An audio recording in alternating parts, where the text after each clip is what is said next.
Sir, hindi tayo nakulang sa batas. Kumpleto tayo. I've been once upon a time also a congressman, prosecutor, fiscal, lahat na. Dinaanan ko na lahat, sir. It is really the determination sa local officials. Alam mo kasi ang droga is a very dangerous. Kaya as we are talking now, hindi perpekto itong ating bayan. May mga mayor na nasa droga rin, na yumaman dahil sa droga. Nakikita mo naman yan eh. Mag-mayor. Tapos, sabihin mo, pagdating dito sa Maynila, may bahay na, maganda. Hindi lang nakikita doon sa probinsya, pero pag nakikita mo dito, kasi makilala, mayor rin kasi ako eh. Makikita mo, magagandang kotse. Mercedes-Benz. Hindi nga ako nakahawak ng tanginang kotse na yan. Makikita mo, maraming, sir, may problema tayo sa droga. Alam mo kasi ang droga, pera. Madali, kaya pumasok lahat, pati pulis. Lahat, it permits the entire fabric of our society. We are talking here of extrajudicial killing, but there is more to it than you look beyond. Kasi it's not really in the killing. Madali yan, sir. Madaling isolban. Only sabihin lang ng presidente na sa mayor. Mayor, lahat kayo. Tawagin mo mayor. Ginawa ko yan. Tawagin ko. Tapos mag-isang order. Tawagin ko sa Malacanang noon. Kinulong ko. Tapos magsabi ako, ganito ang gusto ko. Kaya pero ito ngayon, sir, maraming mayor na pumapasok sa droga. Kasi nga, pera. Kailangan nila ng pera para maganda yung buhay, para sa kanya, pati mga anak, pati looking forward to fund the next election to stay in power. Ganon ang kultura ng Pilipinas. Hindi lahat. Maraming mayor na matitino. Pero marami dyan pumapasok sa droga or they are on the take for the money. Kaya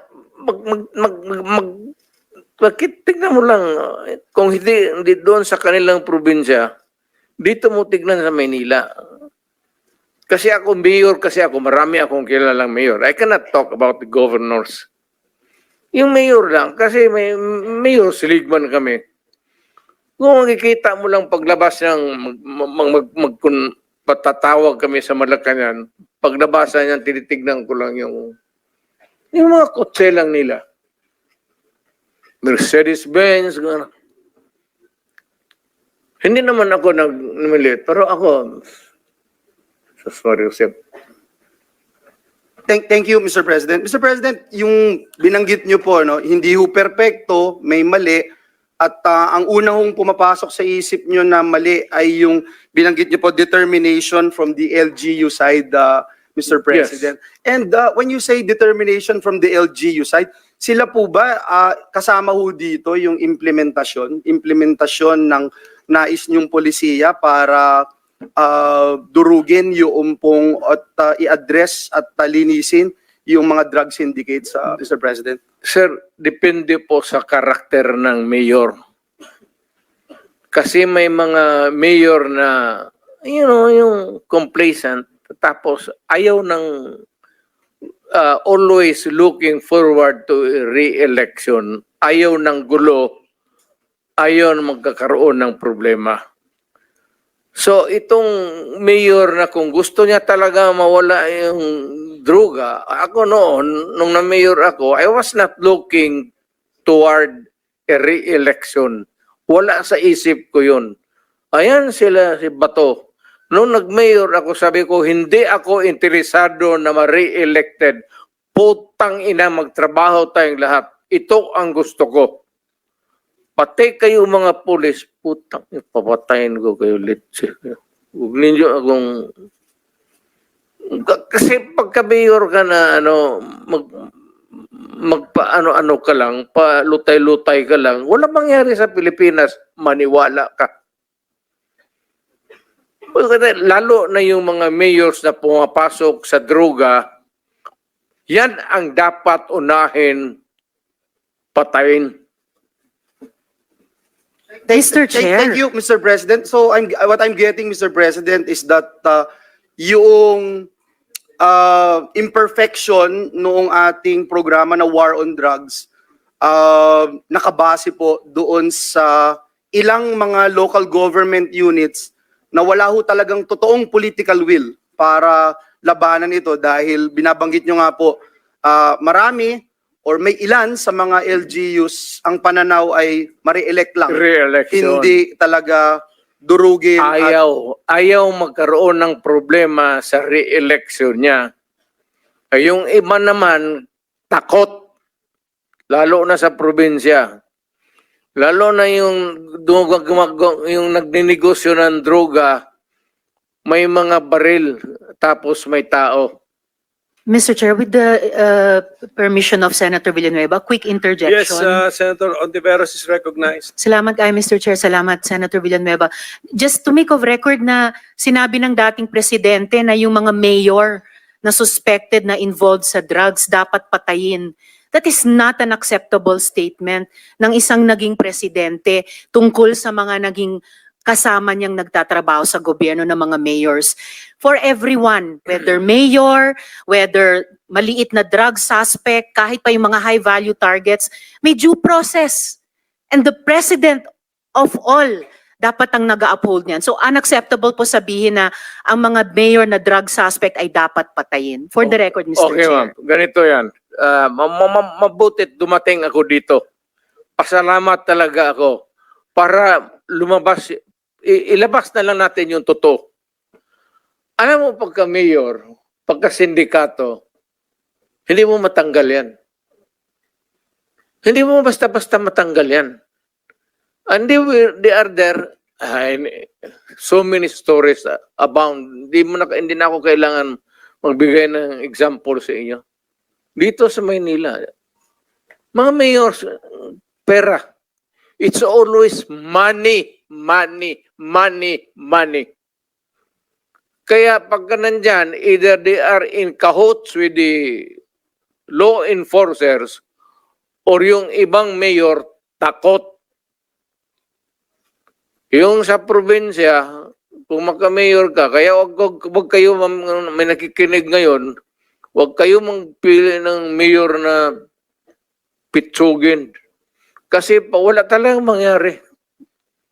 Pagka mayroong mga sindikato, ex-policemen, ex-soldiers na may baril, tapos takot kang mamatay, walang mangyari sa siyudad mo. You have to, maraming problema na nakatago, ma'am, na hindi natin nakikita. Nasa undercurrent yan. Hindi natin nakikita yan. Sino po ba yung mga yon? Hindi, all over. Mayors. All over. Hindi ko masabi. Just for the record again, Mr. Chair, with thanks to Senator Villanueva, unacceptable na sabihin ng isang dating presidente or kung sinabi ninyo noon nung presidente kayo na ang sino mang suspect, maliit man, malaki, mayor na suspect sa drugs ay dapat patayin kasi may due process po. Salamat kayo, Mr. Chair. Salamat, Senator Villanueva. Yan ang, that is my stand. If you do not agree with me, I'm sorry. but I'm dealing with a serious problem of my country. Hindi mo madala sa pakiusap yan. Sabihin mo, putang ina, huminto kapag hindi, tutudasin kita. Yun ang, lalo ng pulis. Putang ina itong mga pulis. Pagka pumasok yung pulis doon, hindi mo sabi, hoy pulis, huminto ka. Puntahan mo yung pulis, sabihin mo, mga pulis, kung mga tao na harapin ko, o dito, let us be, labas na lang natin yung, pati yung lungguay. Pero Mr. Chair, forgive me for interrupting. Hindi, Speaking of patapusin mo lengguwahe. muna ako. Sorry sir, Mr. Chair, baka maaring ang resource person tumigil magmura kasi bahay natin itong Senado eh. Salamat kaayo, Thank Mr. you, Chair. thank you. Hindi tayo Mr. President, magkaintindihan Mr. dyan. President, sir, excuse me, sir. I am relating a conversation. I am hindi Yes, po nagmumura. Mr. President, okay. Sinasabi ko yan kung ano ang sinasabi ko doon sa Correct. tao. Klaro na po yun, Mr. President, na when you relate to the police officers, may kasamang mura. Pero okay na, klaro na po yun. Pwede na nating hindi ulit-ulitin, Mr. President. Hindi lang, Kung pwede sabihin ko lang. kaya, papatayin kita. Hindi lang ako magmumura sa... Okay. Iwasan lang po. We try our best na iwasan na po. Anyway, naintindihan po namin. Sige. Thank you, Mr. Chairman. Just Ah. one last because Okay, sige. I sincerely appreciate, Mr. President, yung binanggit ng ating dating Pangulong Duterte na hindi perpekto, maraming mali, and binanggit po niya yung kamalian na nag-stem from the local government units, at binanggit po ng ating dating Pangulo na pati pulis may pagkakamali din. And I think it happened, ito hong nakita natin noong August 16, 2017, yung kay Kian De Los Santos. Mr. President, I was the one who first called for the investigation and filed the resolution here in the Senate about what happened doon sa Caloocan. And ang nangyari nga po dito, 3 policemen, si Juarez, Pereda, and Cruz were found guilty of murder. They are sentenced to reclusion perpetua, imprisonment of up to 40 years. Ganon din po yung nangyari kay Carl and Kulot de Guzman, neighbors from Cainta, Rizal. Ganon din po, no, si former PO1 Jeffrey Perez was convicted by reclusion perpetua. Ito ba, Mr. President, yung binabanggit nyo na involved din minsan yung pulis? Ibig nyo po bang sabihin, yung mga pulis po na minsan gumagawa ng beyond doon sa dapat nilang tungkulin na gawin ay dahil sila rin ay involved sa droga? Correct. Mr. President? Correct. Alam mo kasi, ang pulis, hindi na papatay lang o baski sino lang diyang sibilyan. Bakit sila maghanap ng sakit ng ulo? Kaya yung mga pulis na nandyan sa, itong mga pulis ngayon kikinig na sa atin, mabutit alam nila. Kayong mga pulis na nasa droga sa sindikato, kayo ang dapat talagang kaya maswerte kaya bigyan pa ako ng pagkakataon maging presidente, uubusin ko talaga kayo. Tangina ninyo. Bullshit ko. Thank you, Mr. President.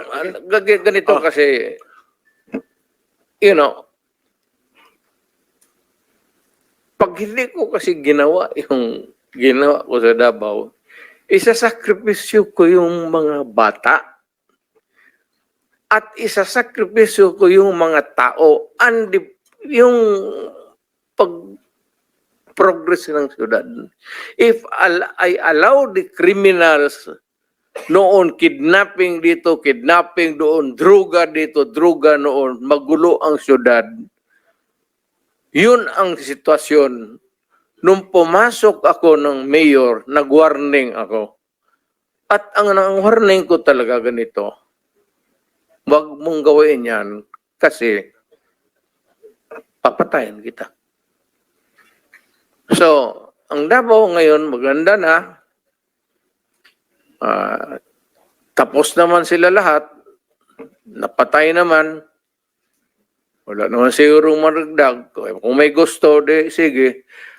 Alam mo, it's a matter of yung iyong karakter, iyo yan. Yung karakter ko, akin. Yung views mo sa buhay, iyo yan. Yung views ko sa buhay, yan. Yung political agenda mo, iyo yan. Meron akong political agenda. Kanya-kanya tayong filosofiya pagtingin sa buhay. Kaya, na-timingan mo lang na kung ako ganito ang utak ko, yung masasamang tao, pasensya. But foremost is really, I protect the innocent at saka yung taong bayan. Mr. President. Thank you, Mr. President. Thank you. Mr. President, Thank you, Senator Bato. nabanggit mo kanina na Metro Manila mayors and then siguro mga highly urbanized cities yan. I'm sure in the other places of the country na highly urbanized cities na involved sa droga. When you were president, siyempre yung disciplinary action pwedeng ma-initiate sa office mo. So, did we use the disciplinary provisions in the local government code to discipline the mayors of the highly Against the urbanized mayor? cities under the office of Sir, the president? mahirap, sir. Mahirap talaga, sir, because una, matatakot talaga ang mayor. Especially dito sa Maynila. Puro sindikato dito. Kasali na ang pulis, sundalo, kriminal. Ang problema dito sa Maynila, sir, hindi mo malaman kung sino ang kalaban mo. Baka sabihin mo lang kriminal, sindikato, hindi mo alam pati pulis. Yung mga pulis, alam nila yan. Ito mga pulis nandito, yung mga pulis, alam nila yan. Na may mga tao sila na ganun. Ang problema, hindi nila basta-basta mapaalis. Siguro, isolate nila, assign nila ng duty na medyo mapalayo, but they can only do so much. Pero paglabas ng opisina yan, sir, may baril, may authority, and they come into contact with criminals, yun ang problema ng bayan. Mr. President, did we use the disciplinary power or authority of the office of the president over these highly urbanized city local government officials during your term as 6 years? Did you use it? Mahirap, sir, yung kung mayor. Yes, mayor. Against a mayor. Mahirap because yung word na due process, sir, yun talaga ang I am not trying to belittle the democratic principles of our country. Pero yung due process, sir, yun ang pinakamahirap. Pagka pinailan mo ng kaso due process, it would take years. At kung may abogado yan, sir, matapos na lang ang termino ng animal, wala mangyari. Kaya, hindi naman ako nagyayabang. Lahat naman tayo may init sa ulo eh. Pero, pag mayor ka, kung sabihin mo, si Mayor Duterte, ilang termino na yan, love siya ng tao. Sinasabi ko, hindi ko kailangan ang love ninyo. You just obey the law. Huwag na yung love ninyo, hindi ko kailangan yan. Marami akong love sa labas. Naglalove. Ang problema dito, sir, is when you are a mayor, dito na lang tayo sa mayor, pag hindi takot ang tao sa iyo, kung sabihin mo lang, wag yan kasi por respeto si mayor. Respect is not enough. Dito sa Pilipinas, kung sabihin mo, wag natin gawin yan por respeto kay mayor. Ibang klaseng tao yan, sir. Medyo yung mga lasing-lasing siguro, paputok-putok, yung malasing, bang-bang-bang. Huwag mong gawin niya kasi nakakaya kay mayor. Pero iba yung kriminal, sir. Yung mga kriminal, hindi yan. Thank you, Mr. President. Can I take advantage of the presence of the CHI Chairman, Attorney Palpalatok? And thank you for attending us very short.